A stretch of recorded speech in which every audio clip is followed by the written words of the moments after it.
Did you see this speech to Howard University, a traditional Black university? I The saw the clip. president. Oh my gosh. Okay, so for everybody out there that hasn't seen this, to stand up against the poison of white supremacy, as I did my inaugural address, to single out as the most dangerous terrorist threat to our homeland is white supremacy.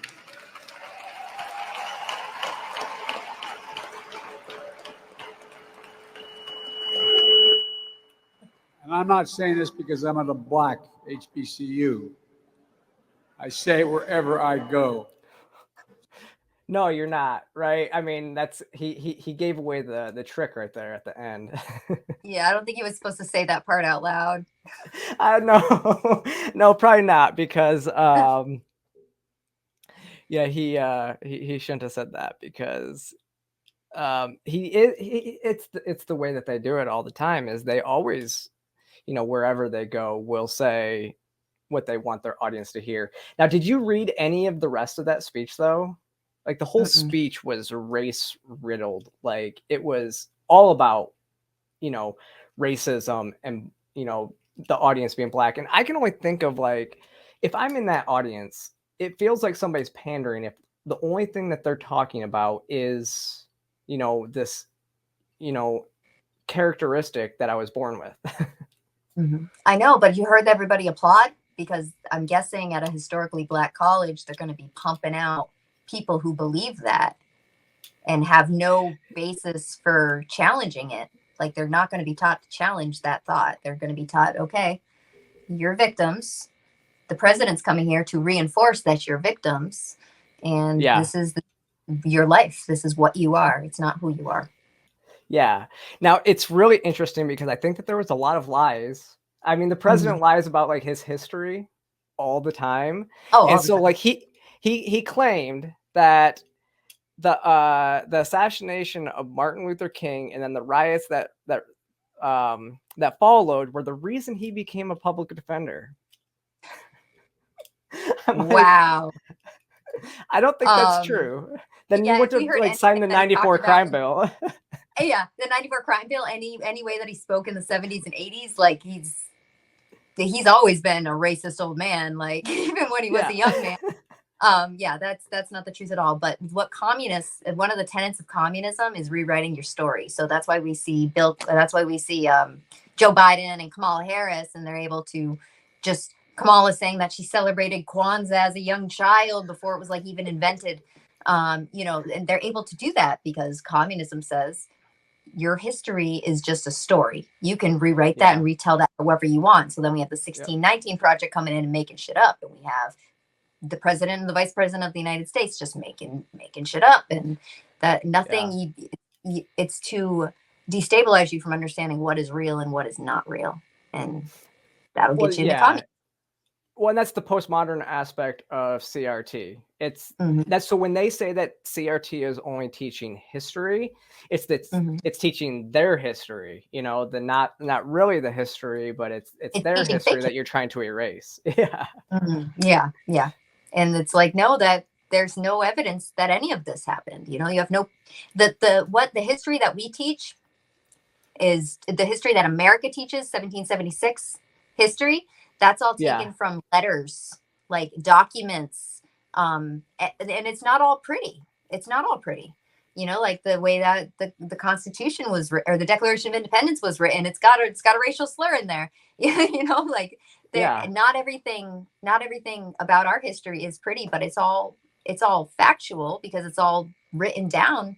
Like, we know what happened at the first Constitutional Convention because James Madison took neurotic notes. He wrote everything down, and that's the only reason we know anything, because they all swore to secrecy not to say anything about it. Yeah, that's what's it's amazing that we know so much about that, and we know well, then the Federalist Papers and the Anti-Federalist Papers and all of that. So we know what the conflicts were. Exactly, and Thomas Jefferson has something like 15,000 letters that he wrote, all on display at the Library of Congress. Like, we know everything because they wrote it down. We're not just making things up. And it wasn't all pretty stuff that they wrote down, but we know it all because they wrote it down. Well, we know even when it's on video that they will still lie. Yes. Exactly. I mean, or when you wrote a bill, like I said, the 94 crime bill, or when he talks about LGBT issues and he signed, Don't Ask, Don't Tell and sponsored like these other bills. And it's like, or the Defense of Marriage Act, And that's what the iron law of woke projection on top of it, because they're always telling us, no, your history is just a story. We're just countering your story. It's like, our story has evidence. Yeah. We wrote our story down. Yeah, it's interesting because in this, he also said that it was the Charlottesville quote from Donald Trump that that made him want to get back into public life. And he said, "I'm not even joking," so he's making it up. So. Yeah. Oh yeah, when he has to reiterate how much he's not joking or listen. Man. Yeah, man, listen. What I really thought, and he projected so much in this speech too, because he even said about hate. He said it never really goes away. He said it basically it can never go away. And so racism can never go away. And so again, that's like them basically saying we're going to perpetuate this stereotype and make sure that it never goes away. That's why you see like the feds out there with the Patriot Front. So oh yeah. Absolutely. And that's the thing, because what Thomas Massey had said when they had the troops all sleeping in parking garages, and he said it's they have to keep up appearances because a picture is going to stay with you longer than a quote. So that's why they do these photo ops with the Patriot. We never heard about why they were there, what they did. It's just, the feds are marching down the street again. We all know they're feds, but you're going to see the picture, and your grandmother's going to see the picture, and she's going to say, oh, those people are on the right, because that's what she's told to think. And she doesn't know any better to question it. And there you go. That's going to perpetuate it further, But what he said is the reason they're so hell-bent on taking pictures is because that's going to stay with you. They need you to have the feeling of this ever-present threat that you can't see. Only in some pictures you can see it, but that's just going to tell you it's always there. Yeah, that makes a lot of sense. And what is it? 7 times? It takes 7 times seeing something to believe it's the truth. Like it takes 7. It's like the 7 lies or something like that.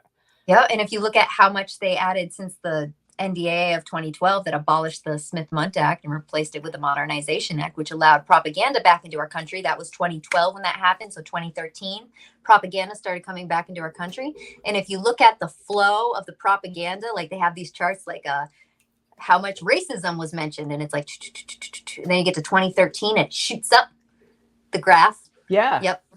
Well, it was all the race baiters were losing their jobs because, and really it's interesting because you see a lot more minorities moving over to the right because they're realizing how much of a, how they're just making them to be victims when it's like, wait a second, you guys are the one that are perpetuating this stuff. And it was, and I don't know, I wrote an op-ed about how the communists, they're trying to do it with, or the neo-Marxists are trying to do it with queer theory. What they tried to do, they tried it with CRT, but the problem was they had to get Black people to go along with, executing the violence and executing the narrative and believing the narrative. Whereas when it comes to the trans issue and queer theory, all they actually have to do is self-identify into the category and then destroy the name. And then they can just self-ID out of the category when they've destroyed everything. Yeah. Yeah. That's impressive. And that's a really good connection you made there. Yeah. They're able to be gender fluid, Oh yeah. Yeah. Gender fluid. You could just self-ID in, self-ID out. When you look, but I started noticing it when you look at the violence. I mean, I was in your space, I think, when I called it Trantifa, because that's what it is. All of Antifa self-identifies. And when you start to see what's happening on the ground, you realize, when you watch the videos, you're like, wait a second, half these people aren't trans. That doesn't make sense. All these allies are out here. Exactly. Or what they're doing, what I was seeing that they were doing starting from a younger age is the children were identifying as bisexual and pansexual, right? But then all of these children, they'd go off and they'd have sexually appropriate partners. They, you know, a girl would say, "Oh, I'm bi," would have boyfriends, and a boy would say, "Oh, I'm pansexual," would have girlfriends.